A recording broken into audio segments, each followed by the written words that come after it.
한 주간에 무탈하셨습니까? 태풍으로 피해 혹시 없습니까? 추석 명절 잘 보내고 계십니까? 저는 평소보다 분주하게 한 주간을 보냈습니다. 지난 주일 여러분과 같이 열왕기 상하를 마치고 또 새로운 시리즈 예레미야서를 이제 시작해야 하는데 제 마음이 이거 안 하고 싶은 거예요. 예레미야서를 안 하고 싶은 마음이 막 저한테 드는 거예요. 한 주간 세상 가운데서 힘들게 고단하게 어렵게 살다가 예배에 오시는 성도들이 대부분인데 여러분들이 맛있는 집밥을 맛있게 드시고 가셔야 되는데 이 예레미야서가 그렇게 여러분에게 맛있게 소화가 되지 않을 것 같은 걱정이 드는 거예요.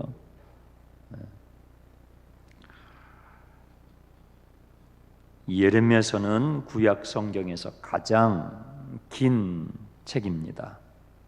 장수로 따지면 이사야서가 더 많죠. 근데 절수로 따지면 예레미야서가 더 많습니다. 예레미야서에서 사용되는 히브리 단어 어휘는 이사야서의 단어보다 훨씬 더 많습니다.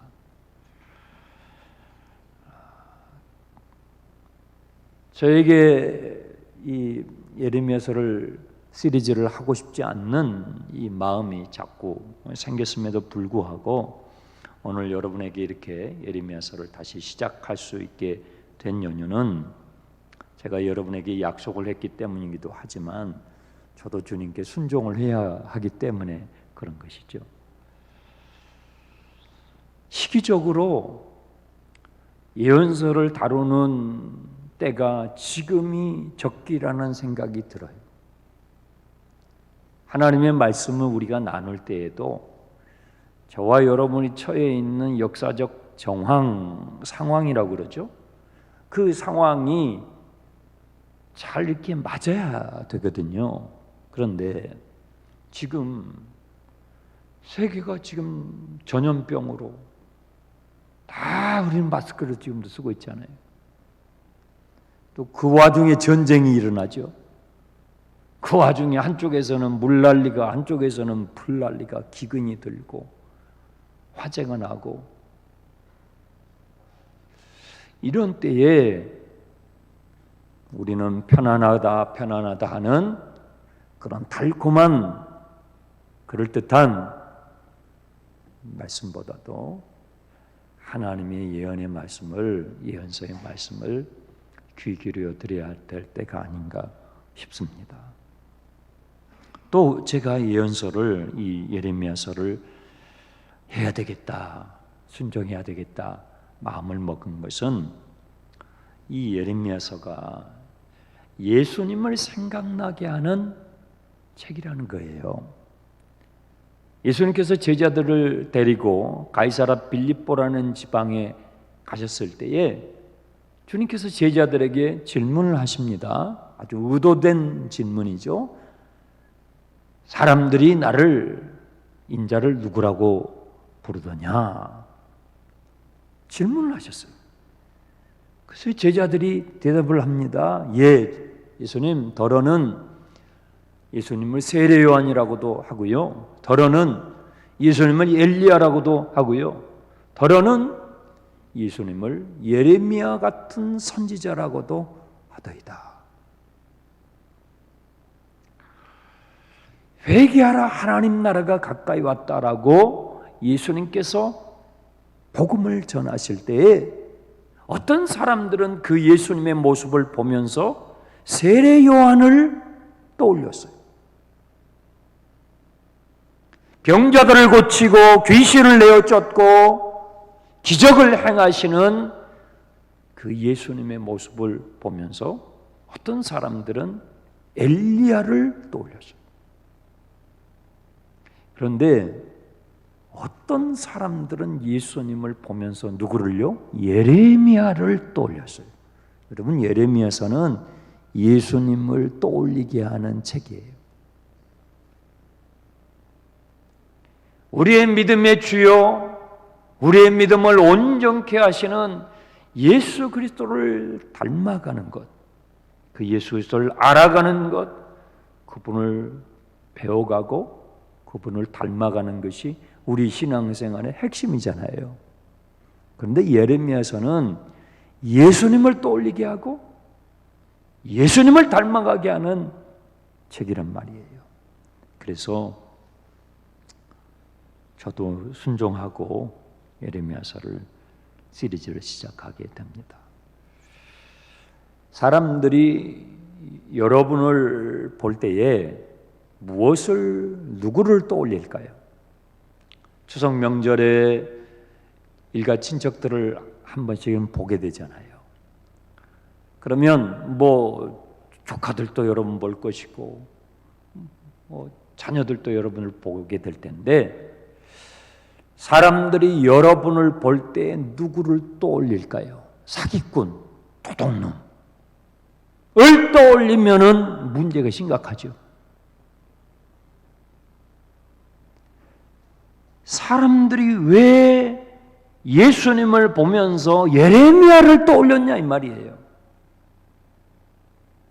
더러는 예수님을 가리켜서 예레미야 같은 선지자라 하더이다. 왜 예수님을 보면서 예레미야를 떠올렸을까? 목사님, 예레미야는 눈물을 많이 흘렸잖아요. 그 눈물의 선지자라고 하잖아요. 그래서 예수님이 많이 우셨잖아요. 그러니까 예수님이 우시는 모습을 보고 예레미야를 떠올렸겠죠. 우리가 그 정도는 많이 이렇게 들었잖아요. 근데 예레미야서는 그 정도의 책이 아니에요. 예레미야는 멸망해가는 예루살렘을 바라보면서 하나님의 예언을 선포해야만 했던 하나님의 사람이었어요. 그래서 눈물이 마르지 않았어요. 여러분, 망해가요. 나라가 망해가고 회사가 망해가고 집안이 망해가고 그 눈물이 마르지 않죠. 예레미야는 그런 시국에, 그런 시점에 예언자로 부름을 받았기 때문에 많이 울었어요. 많이 울었다는 내용이 나와요. 그런데 그것이 예수님을 보면서 예레미야를 생각나게 한 주요 요점인가? 예레미야서를 읽으면 그것이 아니에요. 물론 그런 부분이 있죠. 하지만 그것이 핵심이 아니에요. 그러면 예레미야서의 가장 중요한 핵심은 무엇인가? 예레미야서의 주제성구라고 할 수 있는 말씀은, 자, 우리 찾아보겠습니다. 29장을 보세요. 여러분들이 예레미야 시리즈를 쭉 나눌 때에 이 구절을 함께 암송하시면 좋겠다는 생각이 듭니다. 예레미야서 29장 11절을 보세요.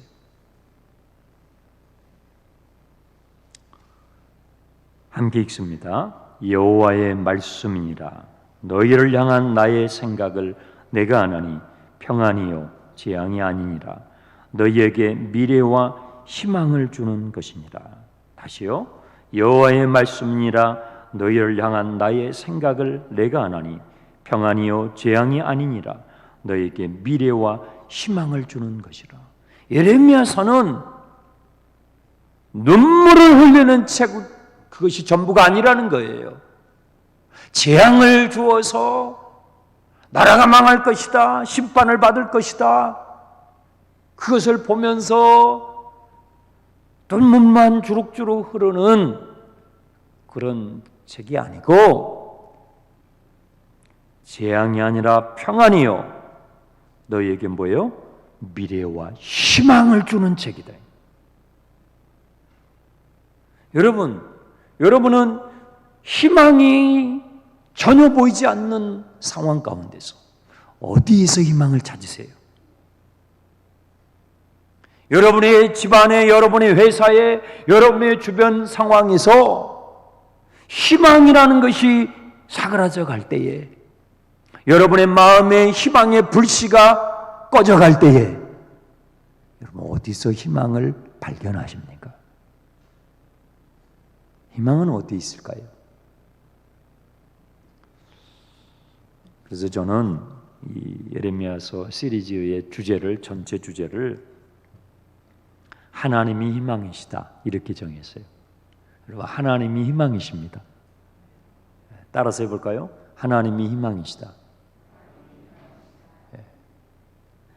저는 여러분들이 예레미야서 오늘 시작을 하는데요, 마지막 이제 예레미야서하고 그 다음 예레미야 예가까지 할 계획이에요.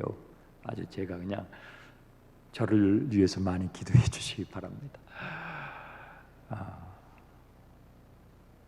주님의 은혜가 많이 필요한 한데, 시간마다 여러분에게 희망을 불러일으켜 주시는 희망의 하나님을 만나게 되시기를 주님의 이름으로 축원합니다.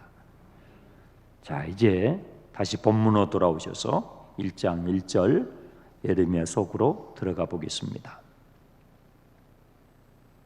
1장 1절, 베냐민 땅 아나돗의 제사장들 중 hil기야의 아들 예레미야의 말이니라. 이 예레미야는 어느 동네에 살고 있었냐면 예루살렘에서 동북쪽에 위치한 아나돗이라는 동네에서 그는 살았는데요, 이 동네는 레위지파 제사장 가문의 사람들이 살고 있었던 동네예요. 목사님, 그러면 예레미야는 금수저였습니까? 금수저를 물고 태어난 이 구약시대의 제사장 집안이면 상당히 그래도 금수저 집안 아닙니까? 그렇지 않습니다. 예레미야는 이 아나돗이라는 제사장들이 모여있는 동네에서 살았는데, 이 아나돗이라는 동네는 어떤 동네냐면 쇠락한 제사장 집안 사람들이 모여있는 동네였어요. 쇠락한. 왜 그랬냐면 솔로몬 왕 때에, 우리가 이미 보았죠, 솔로몬 왕 때에, 솔로몬이 왕이 될 때에 그를 지지했던 제사장들이 있고 그를 지지하지 않았던 제사장 그룹이 나뉘게 되는데, 솔로몬을 지지하지 않았던 아비아달이라는 제사장이, 대제사장이 있었는데 그는 솔로몬을 지지하지 않았어요. 그러므로 인해서 솔로몬에게 의해서 추방을 당해요. 숙청을 당하는 거예요. 그리고 그 사람이 가서 살게 된 동네가 아나돗이에요. 그러니까 예레미야의 집안은 제사장 집안이었지만 쇠락한 집안이에요. 그냥 이름만 제사장 집안이고 별로 건질 것이 없는, 명예스럽지 못한 집안이었던 것이죠. 제사장으로 부름을 받았지만 그 부르심을 끝까지 완주하지 못해서 그 부르심에서 이탈해버린 집안, 어쩌면 사람들에게 아나돗에 있는 제사장인 집안이래 하면 사람들에게 명성을 얻고 존경을 받는 것이 아니라 손가락질을 당하는 쇠락한 집안의 아이로 태어났다는 것이죠. 그런데 하나님께서는 놀랍게도 그러한 집안의 아이였던 예레미야를 주목하셨다는 거예요. 사람들은 주목하지 않겠죠. 사람들은 쇠락한 집안이니까, 저 집안은 볼 것이 없어. 저 집안에 무슨 인물이 나겠어? 사람들은 외면하는 집안이었지만 누구는요? 하나님께서는 그 집안에 있는 어린아이 예레미야를 주목하셨다. 여러분, 희망적이지 않습니까? 하나님이 희망의 하나님이세요. 우리에게 희망을 주시는 하나님. 다시 이 집안도 일어날 수 있는, 다시 설 수 있는 희망을 주시는 하나님을 발견하게 되는 것이죠. 2절, 아몬의 아들 유다의 왕 요시야가 다스린 지 13년에 여호와의 말씀이 예레미야에게 임하였다. 예레미야는 언제 예언자로 부르심을 받게 되었냐면 그 시점이 요시야 왕, 여러분 기억하시죠? 요시야 왕 하면 개혁적인 왕 이렇게 떠오르죠. 요시야 왕이 다스린 지 13년째 해가 되었을 때, 고대에는 지금처럼 이 달력이 민간인들 같이 잘 이렇게 보급이 된 시점이 아니기 때문에 고종이 통치한 지 1년째 이런 식으로 기록을 남기잖아요. 그래서 예레미야가 언제 예언자로 부름을 받게 되었냐면 요시야 왕이 왕으로 통치하게 된 지 13년째가 됐을 때에 하나님을 또 콜링을 받아요. 그래서 언제까지 활동을 하게 되냐면 3절, 요시야의 아들 유다의 왕 여호야김 시대부터, 그러니까 여호야김 시대부터 본격적으로 활동을 하게 되는데, 시드기야의 11년 말까지. 시드기야는 누굽니까? 유다의 마지막 왕이었죠. 그렇죠? 두 눈이 뽑혀서 사슬에 묶여 바벨론으로 끌려갔던 처참한 최후를 맞았던 마지막 왕이 시드기야인데, 예루살렘이 멸망을 하고 성전이 불타버리고 시드기야 왕이 두 눈이 뽑혀서 포로로 끌려가게 되는 그때까지 하나님의 예언의 말씀을 선포했던 사람이 예레미야였다라는 것이죠. 예레미야 선지자는 이스라엘 백성들이 바벨론으로 포로로 끌려갔을 때에 그는 예루살렘에 남아서 비천한 자들 가운데서도 가장 비천한 사람들만 남았어요. 쓸모 있는 사람들은 다 포로로 끌고 갔으니까. 이 예레미야는 예루살렘에 남아서 그 정말 쓸모없는 버려져 있는 비천한 사람들을 돌보면서 남은 인생을 살고 싶었어요. 그런데 바벨론과 저항해야 된다고 주장했던 민족주의자들에 의해서 강제로 애굽으로 압송이 돼요. 인질로 끌려가요. 그리고 애굽에서 마지막 인생의 최후를 마감하게 되었습니다. 이제 그 내용도 나중에 나오게 될 것입니다. 하나님께서는 이 예레미야를 어떻게 콜링하셨을까요? 4절 보세요. 여호와의 말씀이 내게 임하니라 이르시되 내가 너를 모태에서 짓기 전에 너를 알았고 내가 배에서 나오기 전에 너를 성별하였고 너를 여러 나라의 선지자로 세웠노라. 하나님께서는 이 예레미야를 어떻게 부르셨는가 하면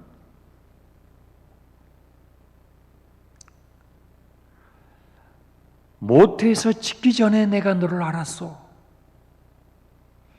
너가 엄마의 모태로부터 나오기 전에 내가 너를 성별했어. 여러 나라의, 이스라엘뿐만 아니라 여러 나라의 예언자로 내가 너를 구별했어 라고 하나님께서 예레미야를 부르셨어요.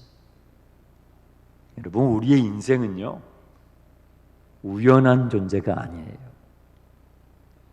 우리 인생은, 어떤 분은 그래요. 목사님, 저는요 태어나지 말았어야 되는 사람이었어요. 우리 부모님이요, 우리 엄마 아빠가요 나를 안 낳으려고 했어요. 우리 엄마가 나를 임신하고 싶은 마음이 전혀 없는데 제가 생긴 거예요. 그래서 자기의 존재를, 자기에게 주어진 인생을 시작부터 처음부터 비관적으로 그렇게 해석하면서 자기 인생을 이해하는 사람들이 있는데 아니에요. 그게 아니에요. 그분들은, 그런 생각을 가진 분들은 그런 과거의 쓰라린 상처로부터 아직 탈출하지 못한 분들은 오늘 말씀을 통해서 치유받기를 바랍니다. 하나님께서 예레미야에게 뭐라고 말씀하셔요? 내가 너를 모태에서 지어지기 전에 너를 알았고. 어마어마한 말씀이에요. 내가 너를 엄마의 배에서 나오기 전에 너를 구별하였고, 너를 여러 나라의, 이스라엘뿐만 아니라 여러 나라의 선지자로 너를 세웠다라고 부르셨다는 거예요.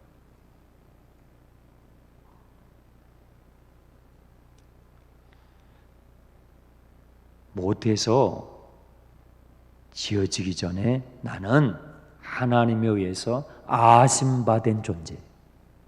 여러분은 얼마나 여러분 한 사람 한 사람은 귀하냐면, 특별하냐면, 여러분들은 엄마의 모태에서 지어지기 전에 하나님께 아심받은 존재들이에요.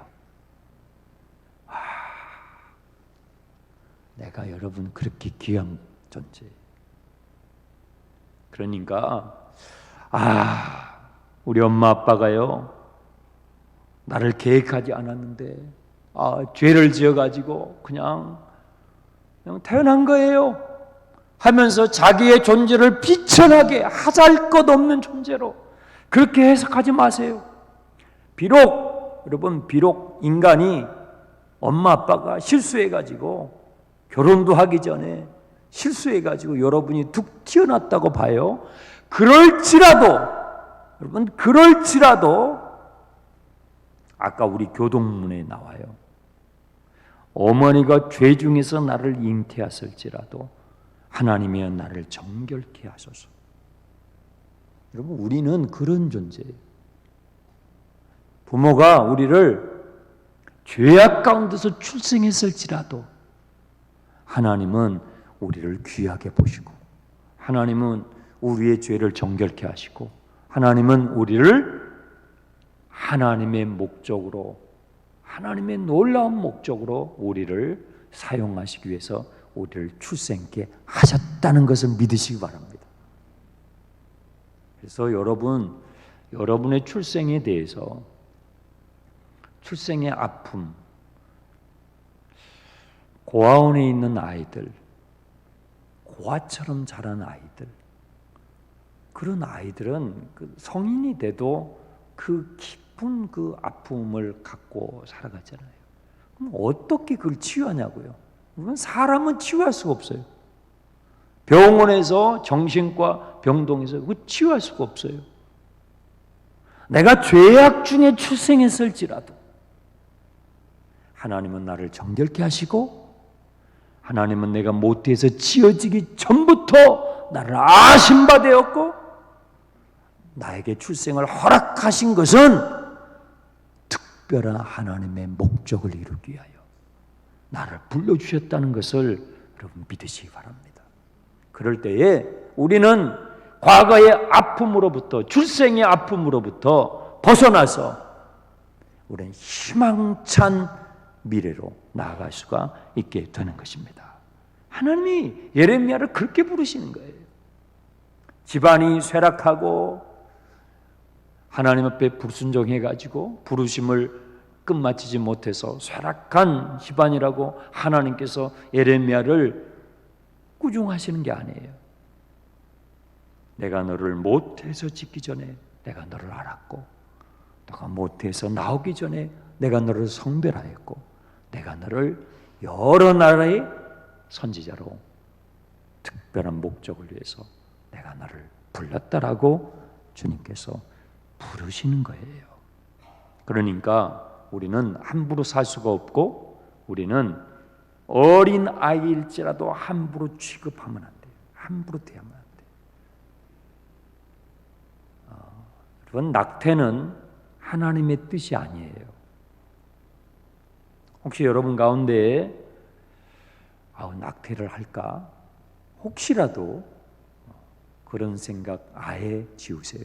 그것은 하나님이 원하는 뜻이 아니에요. 모태에서 지어지기 전부터 우리는 하나님에게 알려진 바 된 존재예요. 이것은 세상의 의학적인, 과학적인, 생리학적인 그런 정의가 아니에요. 우리를 창조하시는 우리 인생의 주인 되신 하나님께서 우리를 바라보시면서 내리는 정의예요. 그래서 여러분, 낙태는요, 하나님이 절대 찬성하시는 것이 아니에요. 6절에 보시면은 예레미야는 이 하나님의 부르심에 반응을 하는데 어떻게 반응을 하냐면 거절해요. 두 가지 개인적인 이유 때문에 거절을 합니다. 6절 보세요. 내가 이르되 슬프도소이다. 주 여호와여 보소서. 나는 아이라 말할 줄을 알지 못합니다. 두 가지 개인적인 이유 때문에 하나님께서 그를 부르시는데 거절을 하는 거예요. 첫 번째 이유는 슬프도소이다. 저는 아이입니다. 저는 너무 어립니다. 주님, 저는 너무 어려요. 제가 주님의 일을 하기에는 너무 어립니다. 하면서 거절을 했어요. 이때 예레미야의 나이가, 예레미야는 사무엘처럼 부름을 받았다라고 성경학자들은 봐요. 사무엘이 언제 부름을 받죠? 어린 나이.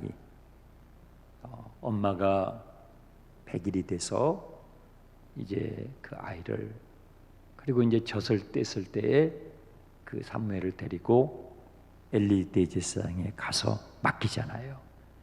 그래서 어렸을 때부터 이 사무엘은 부모를 떨어져서 이 대제사장 엘리의 수종을 들면서 훈련을 받았는데 아주 어렸을 때, 10대 미만이었을 때 하나님께서 어느 날 사무엘을 부르시죠.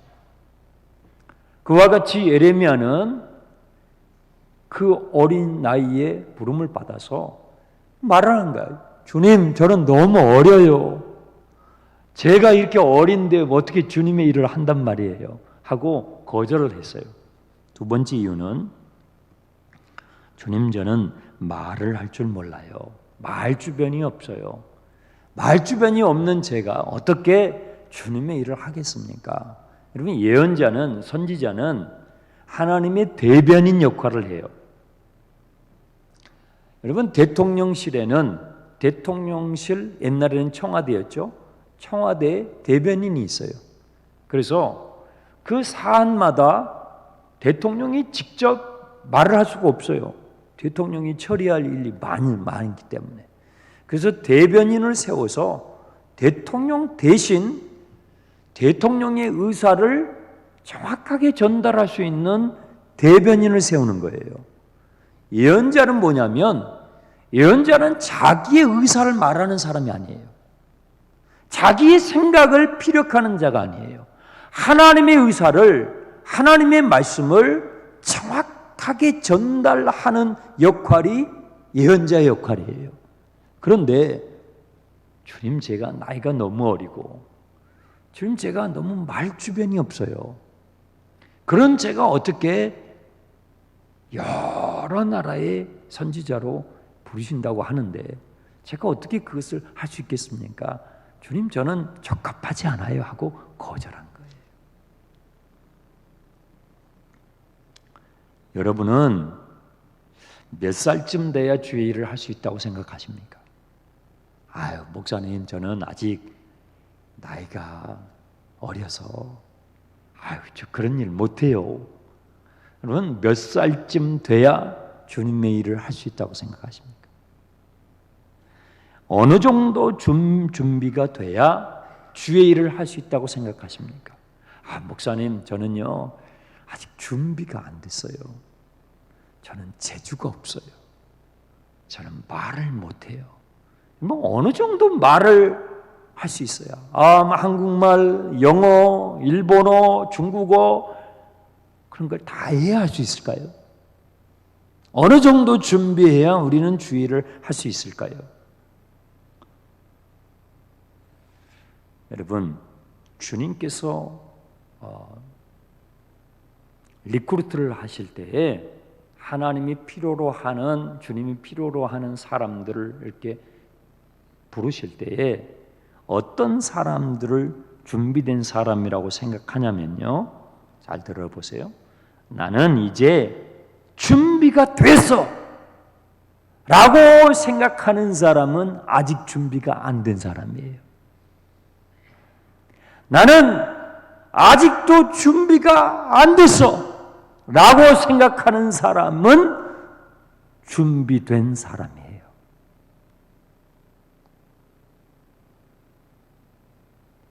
주님, 저는요 어려요. 주님, 저는 아는 게 없어요. 주님, 저는 말주변이 없어요. 주님, 저는 준비가 되지 못했어요 라고 고백하는 사람은 준비된 사람이라고요. 나는 준비가 됐습니다. 나는 말도 잘하고 아는 것도 많고 전 주님 준비가 됐습니다. 그 사람은 아직도 덜 준비가 된 거예요. 근데 우리는 반대죠, 반대. 우리는 반대로 생각을 해요. 여러분, 자신의 부족함을 아는 사람, 자신이 얼마나 부족한 존재인지를 인정할 수 있는 사람, 그 사람이 준비된 사람이에요. 자신의 부족함을 인정하고 고백할 줄 아는 사람은 주님을 의지할 수밖에 없잖아요. 나는 다 준비됐어. 이런 사람은요, 주님을 의지하지 않아요. 주님을 의지하지 않아요. 그 사람은 아직도 준비가 안 된 거예요. 저는 여러분들이 무슨 일을 주님께서 맡겨주셔도 준비된 사람이 되시기를 축원합니다. 7절을 보세요. 여호와께서 내게 이르시되 너는 아이라 말하지 말고 내가 너를 누구에게 보내든지 너는 가며 내가 내게 무엇을 명령하든지 너는 말할지어다. 예레미야야, 네가 지금 얼마나 나이가 어리다고, 너가 지금 얼마나 말주변이 있고 없고 그것이 중요한 게 아니야. 너는 내가 가라고 하는 곳에 정확히 가면 돼. 너는 내가 말하라고 하는 그것을 정확히 말하면 돼. 그거예요. 우리는 뭘 생각해요? 나는 너무 어린데, 나는 재주가 없는데, 재능이 없는데, 우리는 그런 걸 자꾸 생각해요. 근데 주님이 뭐라고 말씀하셔요? 야, 너 그런 걸 생각하지 마라. 너가 생각해야 되는 건 뭐냐면 내가 가라고 하는 곳에 정확히 가는 거야. 내가 말하라고 하는 것을 정확히 말하는 거야. 얼마나 많은 사람들이 너의 말을 듣고 안 듣고 그것이 중요한 게 아니야. 너의 책임은 내가 가라고 하는 곳에 제대로 가는 거고, 내가 전하라고 한 그것을 제대로 전해주는 거야. 그런데요, 우리는 종종 어떻게 하냐면 주님이 가라고 한 곳에 안 가요. 요나가, 주님이 요나에게 뭐라고 그랬어요? 너 니느웨로 가거라. 근데 요나가 다시스로 가요. 주님이 가라고 한 곳에 제대로 가라.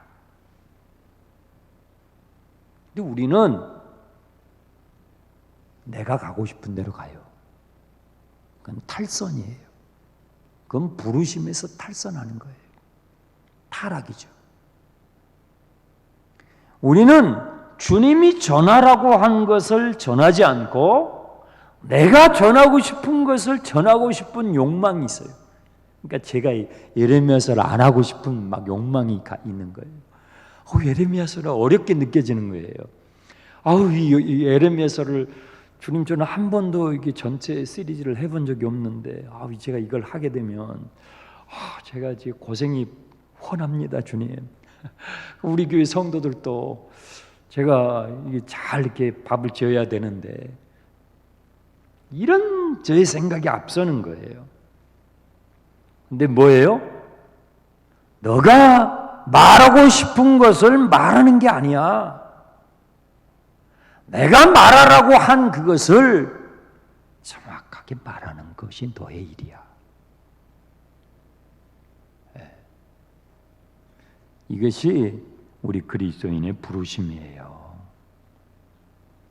8절에 보시면요, 예레미야가 진짜 거절했던 진짜 이유가 나와요. 그것은 뭐냐면 너는 그들 때문에 두려워하지 말라. 이 진짜 이유예요. 예레미야가 나이가 어려요. 저는 재주가 없어요. 그런데 진짜 거절했던 이유가 뭐냐면 두려움 때문에. 두려움. 뭘 두려워요? 그들 때문에 두려워하지 말라. 사람이 두려운 거예요. 여러분, 우리가 주의 일을 하려고 할 때에 주님이 나를 불러요. 나를 콜링할 때에 나 어려요. 나 재주가 없어요. 그것도 이유지만 진짜 이유가 있다고요. 뭐예요? 두려움. 뭐가 두려워요? 사람들이 두려운 거예요. 사람들하고 부딪히는 게 두려워요. 그렇잖아요. 사람들에게 깎이는 게 두려워요. 자존심이 깎이고 인격이 깎이고, 그러니까 다른 핑계 대고 목사님 전 아니에요. 전 목자요, 교사요, 예비 목자요. 아니에요. 그래서 우리는 죽을 때까지 못하는 거예요. 그러면 사람들이 두렵습니다. 여러분, 제가 여러분 앞에서 이렇게 지금 10여 년 넘게 설교하고 있잖아요. 제가 여러분을 두려울까요? 사람만큼 두려운 존재가 없어요. 인간의 사악함. 인간이 얼마나 사악한지 몰라요. 인간의 음흉함. 인간이 얼마나 음흉한지 몰라요. 인간의 이기적인, 인간의 잔인함. 여러분, 천사 같은데요, 인간이 얼마나 잔인한지 아십니까?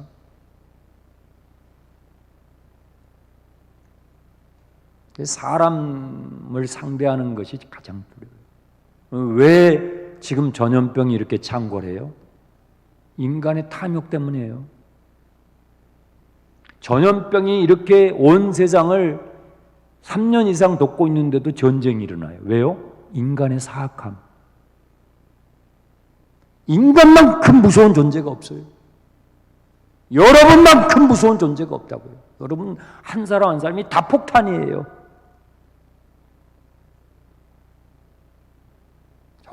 뭐 평양에 있는, 북한에 있는 무슨 그게 폭탄이 아니고 여러분 한 사람 한 사람이 전부 다 폭탄이라고요. 언제 터질지 몰라요. 그러니까 우리는 사람이 무서워가지고, 사람 상대하는 것이 사람에게 부딪힐 게 무서워가지고, 내 인격이 깎이고 내 자존심이 깎이고, 그것 때문에 이 핑계 저 핑계 되면서 주님 나는 안 돼요. 나 아직 준비 안 됐어요. 이러는 거예요. 이 두려움을 이길 수 있는 처방은 무엇입니까? 그 다음 보세요. 두려워하지 말라. 내가 너와 함께하여 너를 구원하리라. 너를 도와주리라.